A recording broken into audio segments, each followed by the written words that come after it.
Greetings and welcome back. So we're going to just jump right into it here. We're going to talk about the next topic of swapping two variables.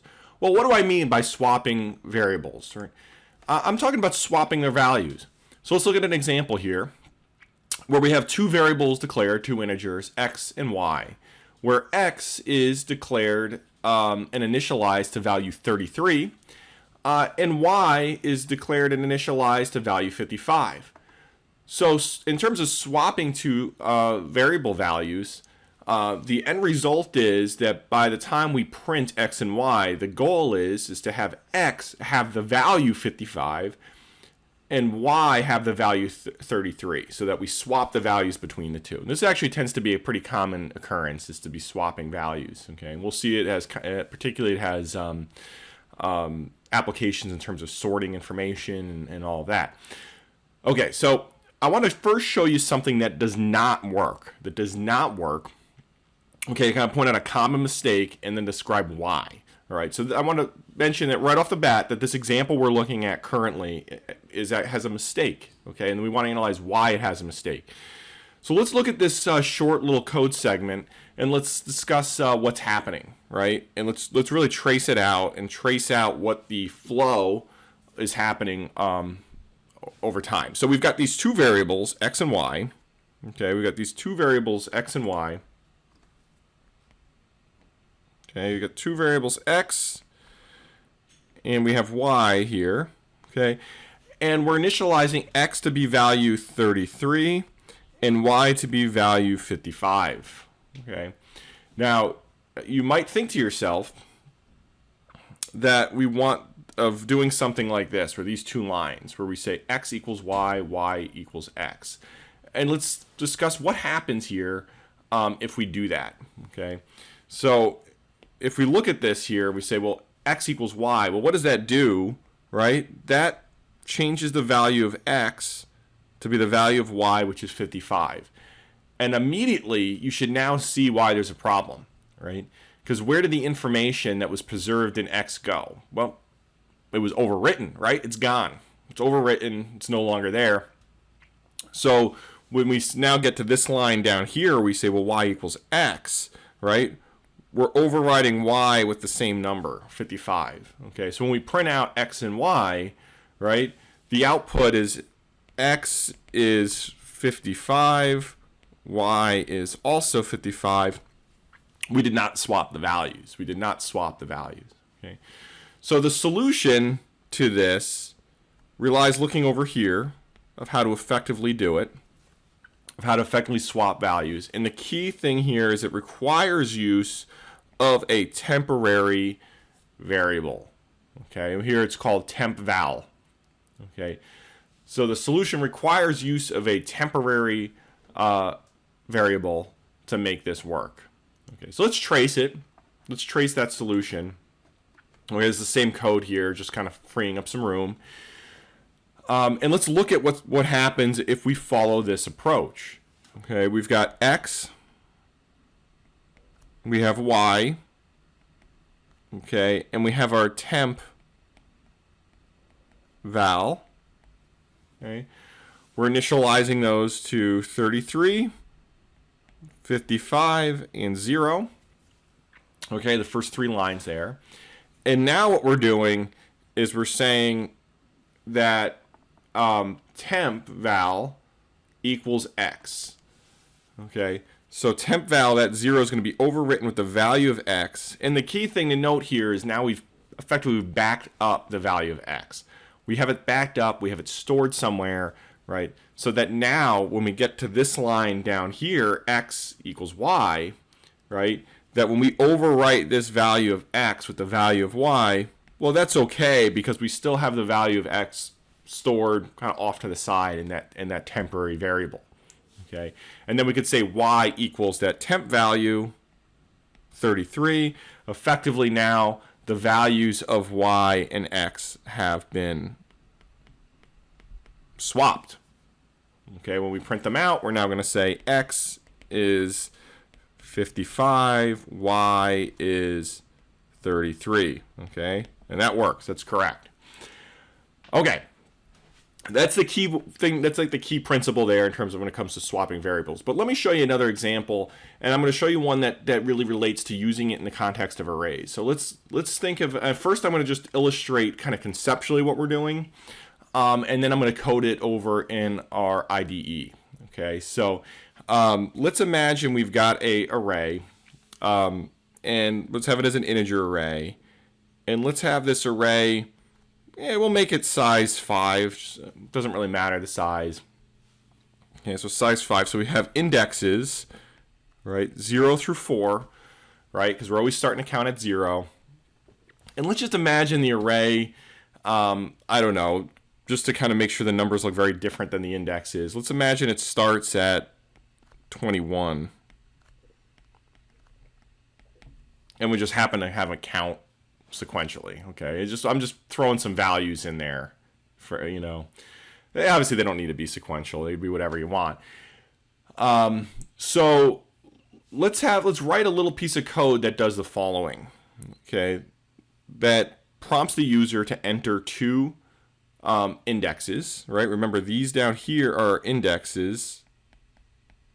So we got the index, and then we have the actual value. Okay, and let's have it where we prompt the user to say, like, enter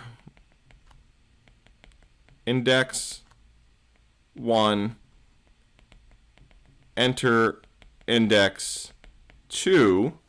Okay, and then what's going to happen is we're going to swap whatever the indexes are. So if the user happened to enter something like index 3 and 1, right? 3 and 1, if you can read that.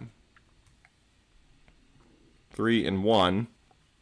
It's going to take those locations, index 3 and 1, and swap those values, okay, such that this location in the array becomes 24 and this one becomes 22. And we'll print out the array so we can see it. If we don't print it out, we really have no, we don't actually see the result and confirm that it works. We either need to print it out or use the like a debugging tool or something to see the impact of it. Okay, so let's build this, right? And let's look at how this example is going to work. And this gives us a little bit more practice with arrays and also combining with using our temporary variables and so forth. Okay, so the first thing I'm going to need to do here is let's declare an array.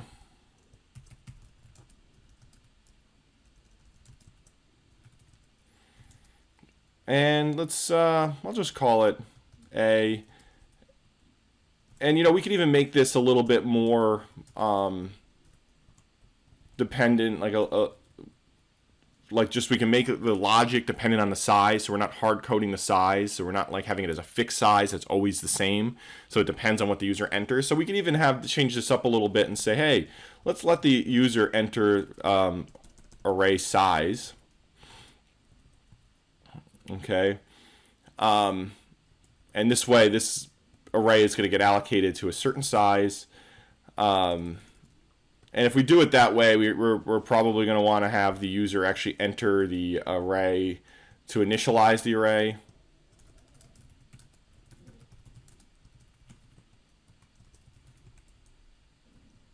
Okay. So we have the user initialize the array, and we'll just say something like enter.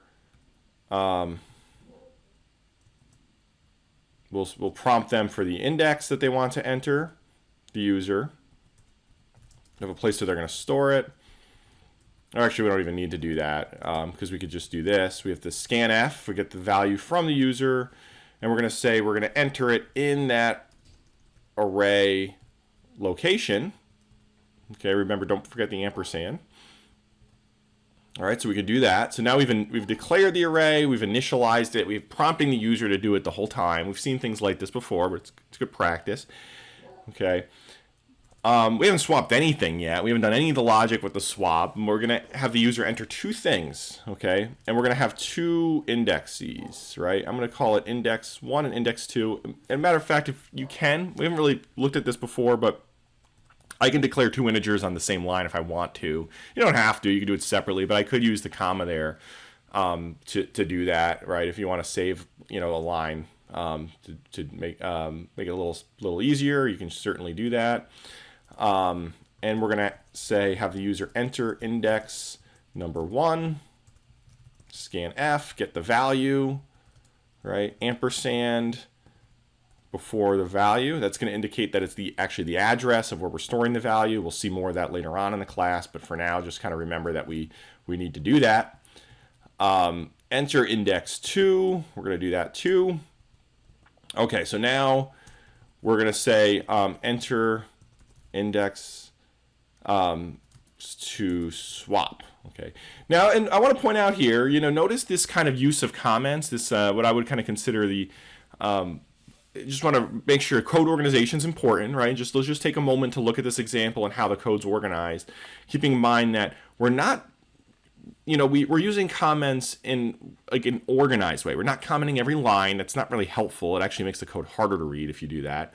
And we don't have no comments because that also can make the code confusing and hard for someone to read. What we're doing is we're taking like a block of, I shouldn't say code block, that'd be misleading, but we're taking like a few lines of code that are doing something and we're just summarizing what that is. So like this is declaring the array, this loop here is having the user initialize the array, and then these lines of code are having the user enter indexes to swap. Okay, the comments are then in this case helpful, right?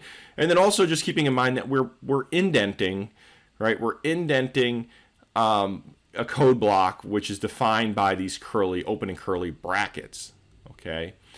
Now, one thing I'm not really doing in the context of writing this examples, I would strongly encourage you to compile and test often. Compile and test often.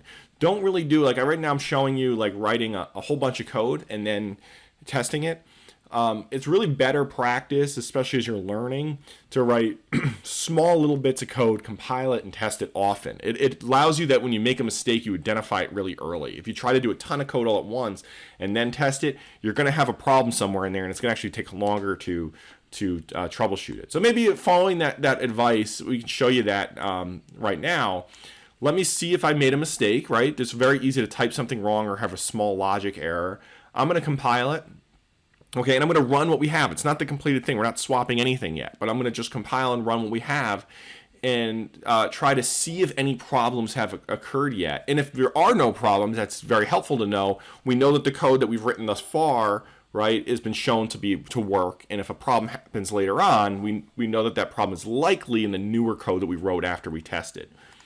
Okay. All right, so let's run this now.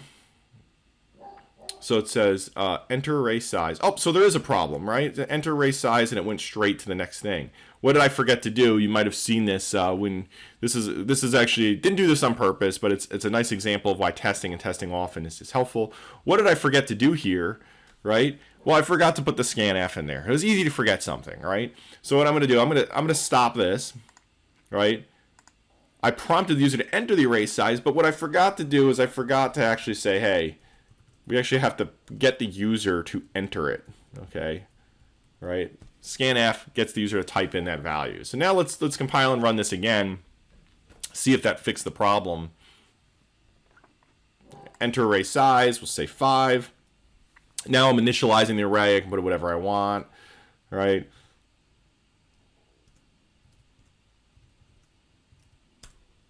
Okay. So now it's asking me to enter the two indexes that I would like to swap. Okay. We'll say maybe 1 and 3. Okay, but I didn't do anything related to swapping. All right. So let's go ahead and do that. Okay. Now, before I do any swapping, so swap variables. Okay, well, before we do that, I'll put a little comment as a reminder that we're going to do that. The user, you could think about it for a moment, is that the user could potentially write something incorrect, right? What values, if you think about it, what values are reasonable to swap here? What values are reasonable? Right? If we look at this, right? The user should never enter something or be allowed to enter something that's outside of 0 to, in this case, 4, right? Those are the valid indexes, 0 to 4. But 4 is dependent on the size. So someone could potentially have an array of size 10 or 20 or 100 or whatever. So we should do a little bit of error checking here. Error checking, in particular, I'm going to call this a range check. And this is making sure that the user's entering information that is within a expected range. Okay, that it's so in this case, let me kind of show you the logic and then we can explain. So the index, right? Index 1, for example, should be greater than or equal to 0. Okay, and index 1 should be less than size, or less than equal to size minus 1. It's the same thing. Okay, makes sense, right? If the user did something that was outside of that, that's a problem. That's a problem. Okay, same thing with index 2.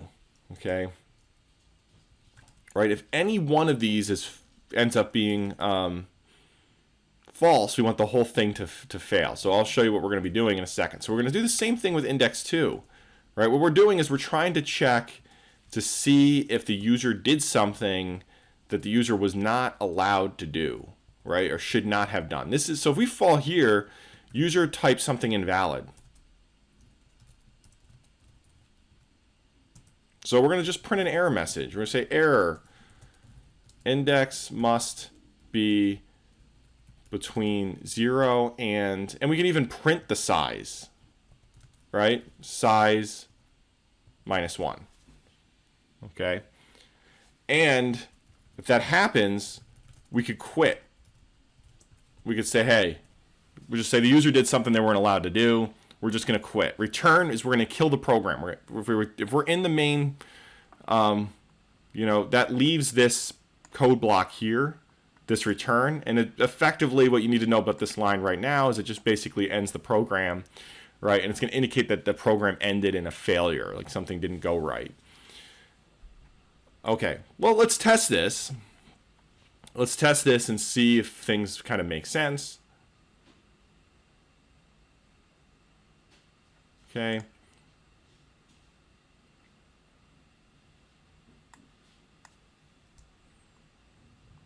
Raise size, it'll do 5 again. I'm just going to put in whatever. Okay, so I'll do, let's see what happens. Like let's do something valid first. Okay, so there's some mistake that occurred. Index 2, so there's some error in this logic. Let's take a close look at what occurred, right? This printed out, right? It shouldn't have, because we have a situation where error index must be between 0 and 4. Okay, so let's take a look at here. Why would this have fallen in there? So let's take a look, right? So index greater than 0, it should be greater than 0, and index is less than size. It's true, right? Index 2 should be greater than 0, and index should be less than size. That all looks correct. Okay, so there's somewhere that we're having a mistake.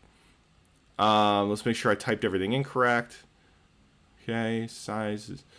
And we could, this is a nice way of finding out if there's a problem, right? One thing I can do, let's just see if what we want to do is when problems come up in the code is you want to try to isolate where the problem is, right?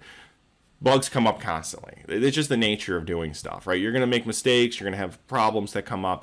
The idea is that's fine to happen, but you need a process in place for being able to isolate where the problem is and tackling it, right? And that's a process called debugging. So we can do this. There's a couple things we can do, right? One is, why don't we print out index 1 to the screen when we hit here? Maybe that's where the problem is. Okay. And let's also print out index 2. Let's see if there's a problem getting those initialized properly. That's a possibility. I don't see it here as being the case, but maybe I'm missing something. Okay. And let's take a look here and see if there's a problem in that logic. I'm going to do this. I'm going to break this if statement up into two different ones. Okay. Which effectively does the same thing. Okay. Oops. And what I'm trying to do is isolate where the problem may be. Okay. And we could even put this one, right, that it can, advantage of this is by moving the code up here, right, the moment the user, and the user's going to, oops, that's the wrong spot. We're going to have the user enter index 1, and then we're going to print it back out, make sure that's entered correctly. And then if there's a problem, we're going to say so right away. Okay, we're gonna display that error right away.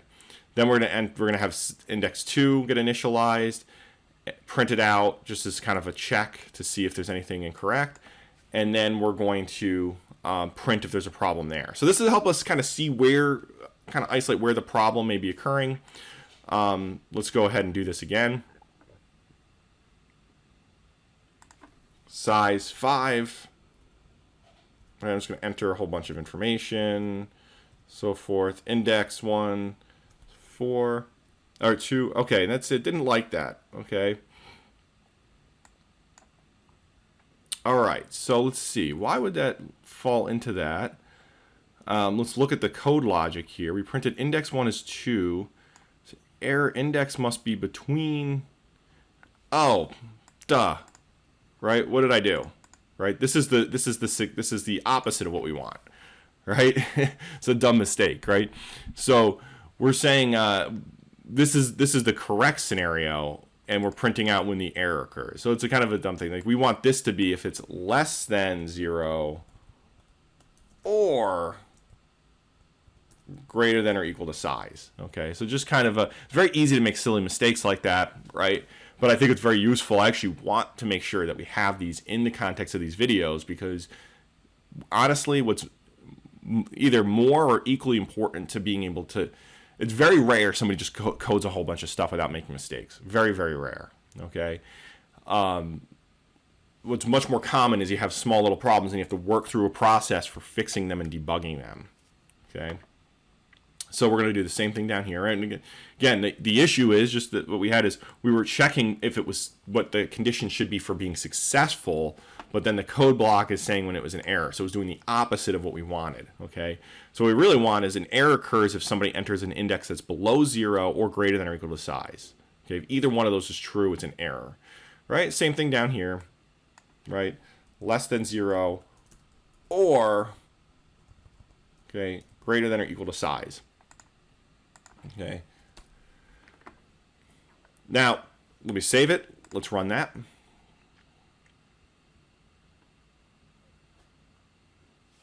We'll go through and test this real quick.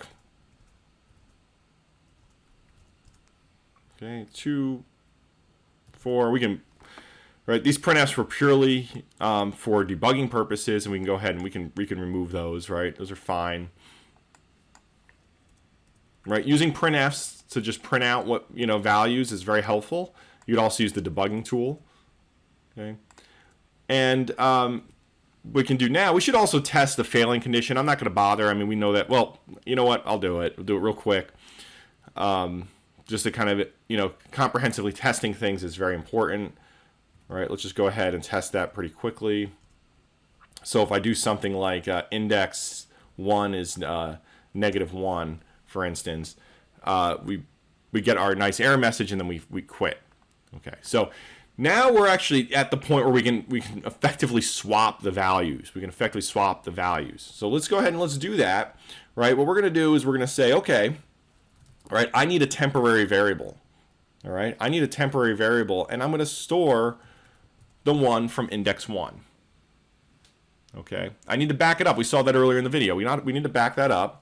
Right, so that we have that. So because now I can go ahead and I can now overwrite that value with the other index. Right, if I didn't store temp, if I didn't copy the value from index 1 over to temp, this next line that I just wrote on line 39 here would overwrite that, and that information would be gone. Right, and then we can say index 2 is equal to temp, Okay, and we can confirm that it worked. Let's print out the array.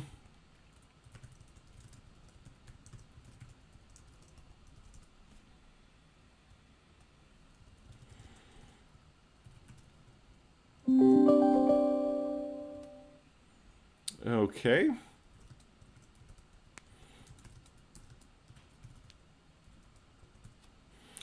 Print out the array, make sure that that worked. Oh, it's not called array, it's actually called it A. Okay. All right. So now let's test it, and it should do what we were expecting it to do. Okay. And again, I want to make sure that this is really clear. Is notice that this code is totally dependent on the size that the user enters. I've been showing it with size 5, but if I put in something like 6, it's going to work. The code logic will change based on the user entering a different size of the array. Okay, and that's being referred to as avoiding hard coding a certain fixed size. You make the code dependent on that one variable that's user entered. Okay. And I'll just do all these even numbers here. Okay. Okay, so which ones we want to switch? I don't know. Let's say if I take index 1 and I'll swap it with index, I don't know, 4. Okay. And notice index 1 now has the value that was in 4, 10. Okay.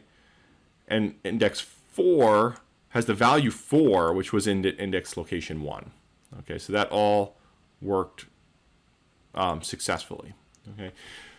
All right, I'm going to wrap up the video here. I just want to reiterate a couple key things that we learned. Not only did we look at how to swap variables using a temporary variable, okay, but we also looked at some debugging strategies here in terms of looking at how you take if you have a bug in your code, some sort of logic mistake, being able to trace it, isolate the problem, right? You can use debugging tools for that. You could also use printfs to print out to the screen so you can kind of trace things.